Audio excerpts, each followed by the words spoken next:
6월 14일 수요일 새벽 기도해 드립니다. 하나님 말씀은 로마서 9장 19절로 29절입니다.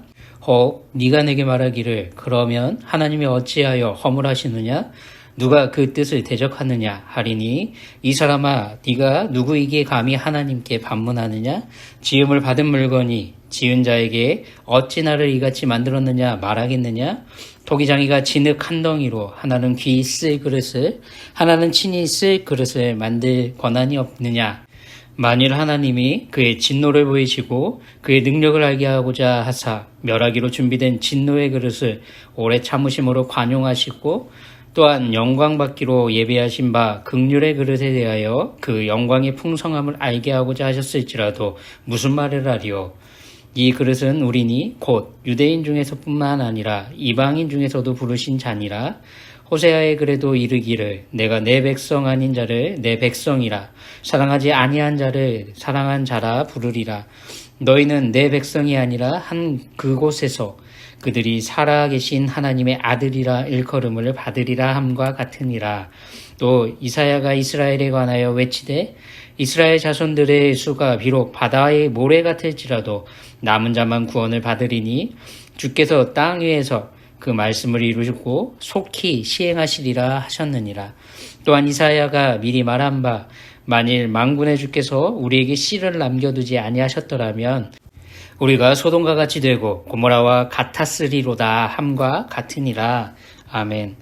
오늘 말씀은 우리가 이해하기 어려운 하나님의 절대 주권에 대해 오해하게 됐을 때 생기는 의문점을 던져주고 있습니다. 19절 이렇게 말합니다. 혹 네가 내게 말하기를 그러면 하나님이 어찌하여 허물하시느냐 누가 그 뜻을 대적하느냐 하리니 여러분 때때로 이와 같은 생각에 사로잡힐 때가 있진 않으셨습니까? 그렇다면 어찌하여 하나님께서 사람을 책망하는 거지? 누가 하나님의 뜻을 거역할 수 있다는 거지? 하나님은 긍휼히 여길 자를 긍휼히 여기시고 불쌍히 여길 자를 불쌍히 여기시는 분이다. 그런데 하나님께 긍휼히 여김받고 불쌍히 여김받는 모든 것은 인간의 어떠한 노력과 행위 때문이 아니다. 15절 16절이 말하기 때문에 그렇습니다. 17, 18절은 바로 예를 들어 하나님께서 긍휼히 여기고자 하시는 자에겐 긍휼을 베푸시겠지만 바로처럼 하나님께 10가지 재앙을 받는 장본인이 되는 완악하게 되는 사람도 그렇게도 하시겠다 말하기에 우리는 더더욱 이해하기가 쉽지 않습니다. 그런데 우리가 이 대목에서 주의할 것이 있습니다. 17, 18절을 문자 그대로 받아들이는 것이 아니라는 겁니다. 하나님께서 죄악의 본성은 그대로 내버려 두시고 오랫동안 참고 인내하시며 기다려 주신다는 뜻입니다. 회개할 수 있는 상황이 됨에도 회개하지 않는 인간의 완악함을 결코 우리 하나님께서 조장하시거나 만들어내신 것이 아니란 사실을 우리가 잊지 말기를 소원합니다. 악하고 강력한 죄와 죄성은 바로 첫 아담이 하나님과의 관계, 하나님의 말씀을 불순종했기 때문이란 걸 우리는 잊지 않기를 바랍니다. 우리가 하나님은 왜 사람을 책망하시는 거지? 누가 하나님의 뜻을 거역할 수 있다는 거지? 인간의 모든 것이 하나님께 달려있다면 그렇다면 우리 인간의 모든 노력은 전혀 무가치한 것이 아닌가? 이렇게 미혹되는 이유를 성경은 이렇게 말합니다. 로마서 5장 14절에 그러나 아담으로부터 모세까지 아담의 범죄와 같은 죄를 짓지 아니한 자들까지도 사망이 왕노릇하였나니 아담은 오실자의 모형이라. 아멘. 즉 첫사람 첫 아담의 타락과 범죄로 인해 죄를 짓지 않는 모든 사람들까지도 사망에게 다스림받고 질질 종이 되어 끌려가기 때문에 생기는 필연적인 이것은 의문이요 반응이라는 겁니다.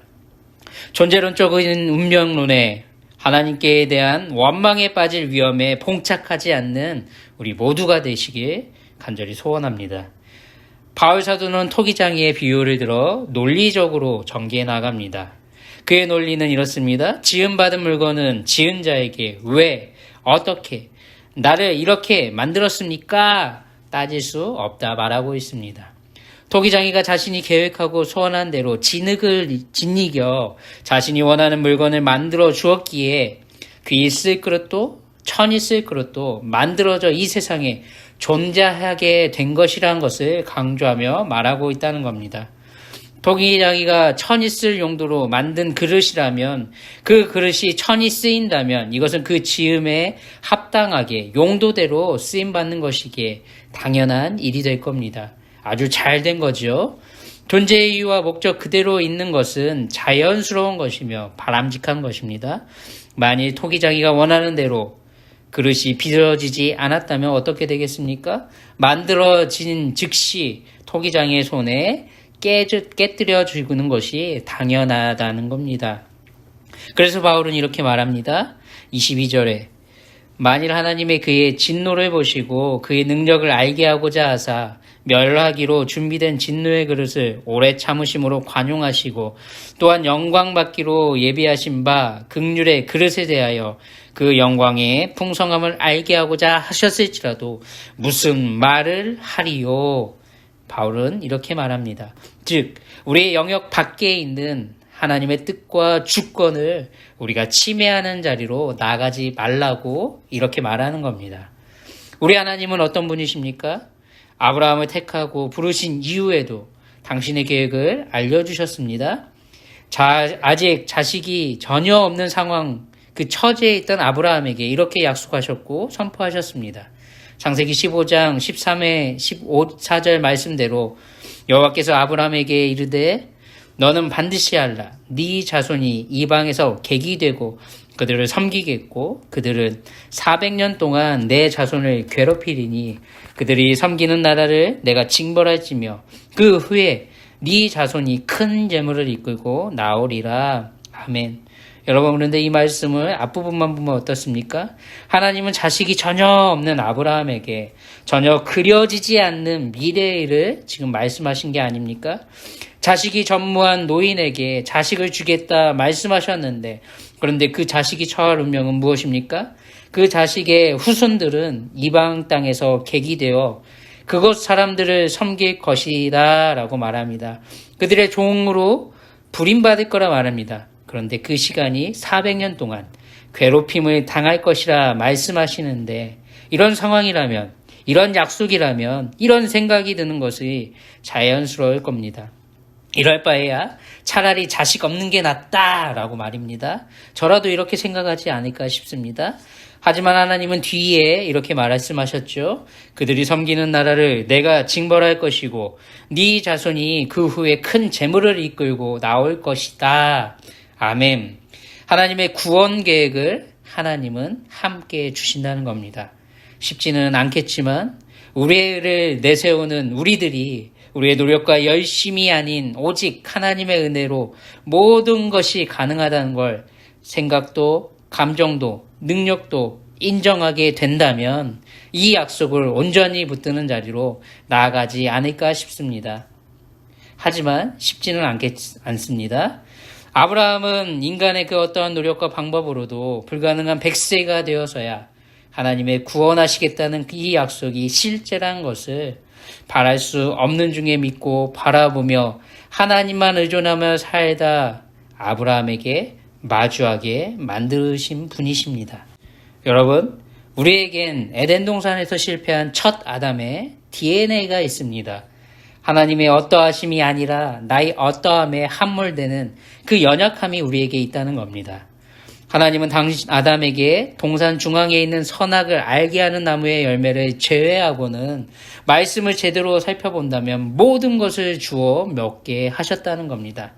그런데 뱀의 유혹을 받아 하나님이 주신 무한한 축복에서 아담은 등을 돌려버리고 선악을 알게 하는 금단의 열매를 붙들고 먹어버렸다는 겁니다.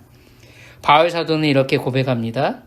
빌립보서 4장 11절 우리가 이렇게 아는 말씀 내가 궁핍함으로 말하는 것이 아니라 어떠한 형편에든지 나는 자족하기를 배웠노니 나는 비천에 처할 줄도 알고 풍부에 처할 줄도 알아. 모든 일 곧 배부름과 배고픔과 풍부와 궁핍에도 처할 줄 아는 일체의 비결을 배웠노라. 내게 능력 주시는 자 안에서 내가 모든 것을 할 수 있느니라. 바울은 이렇게 고백합니다. 바울은 상황과 환경이 아니라 토기장이신 예수 그리스도만 바라보고 의존하면서 믿는 그 믿음으로 살았다고 이렇게 고백하고 있는 겁니다. 오늘 말씀에서 우리는 영원한 생명을 주시는 하나님의 주권을 강력하게 바라보고 소망해야 함을 배웁니다. 24절 이하의 말씀대로 유대인과 이방인 중에서도 하나님의 구원을 받아 누리는 자가 있다 말하지 않습니까?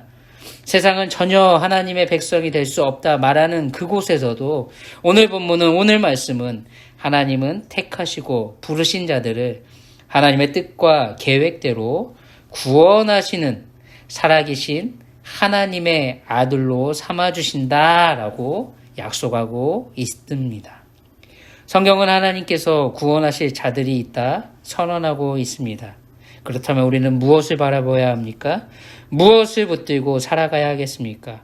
우리가 온 힘을 다해, 온 마음을 다해, 우리의 온 뜻과 생명을 다해 바라보고 붙들어야 할 것이 이 땅에서 있다면 그것은 다름이 아닌 구원을 베풀어 주시는 하나님 한 분뿐이라는 겁니다. 이 진리가 우리에게도 적용되고 베풀어지도록 오직 우리에게 구원을 주시는 예수 그리스도를 바라보지 않고 의존하지 않고 자기 의만 내세우다 생을 마감한 이들이 이 세상에는 얼마나 많습니까? 지금도 이 세상에는 차고도 넘치고 있습니다. 27절 이유대로 이스라엘 자손들의 수가 비록 모래 같을지라도 남은 자만 구원을 받으리니 주께서 땅 위에서 그 말씀을 이루고 속히 시행하시리라 약속하고 있다는 겁니다. 여러분, 우리가 집중하고 우리가 바라봐야 될 것은 무엇입니까? 우리가 기억해야 할 것은 모래와 같은 많은 자들 가운데서 구원을 받는 남은 자의 수를 알고 있는 사람은 바로 이 세상에 그 누구도 없다는 겁니다. 여러분, 누가 알 수 있습니까? 그 수가 많은지 적은지 헤아릴 수 있는 사람은 없습니다. 그렇다면 우리가 생각으로 우리가 붙들어야 할 것은, 우리의 삶으로 붙들고 의존하며 의지하며 나아가야 할 것은 그 수를 헤아릴 수는 없지만 하나님께서 반드시 구원하신다는 그 진리가 아닙니까?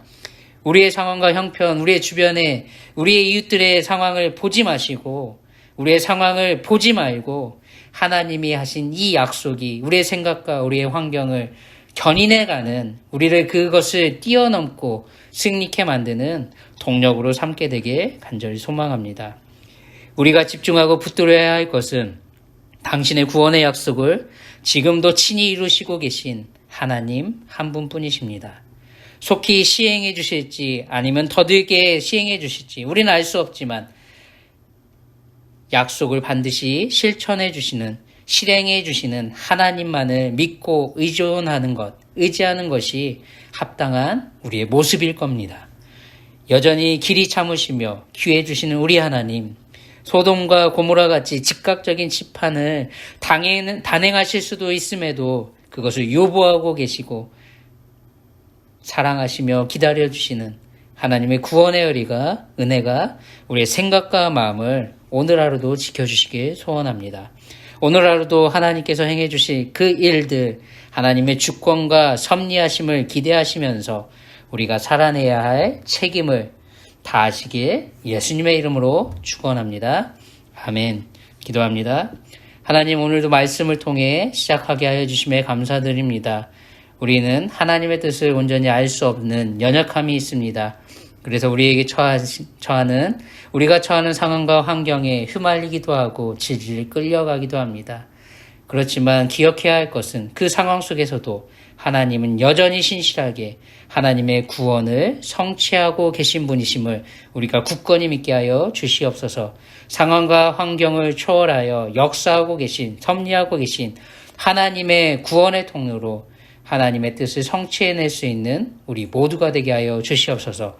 오늘 하루도 우리에게 이 귀한 삶을 허락하신 하나님만 의존케 하여 주시옵소서. 감사합니다. 존귀하신 예수님의 이름으로 기도드립니다. 아멘. 오늘 하루도 평안하시기 바랍니다.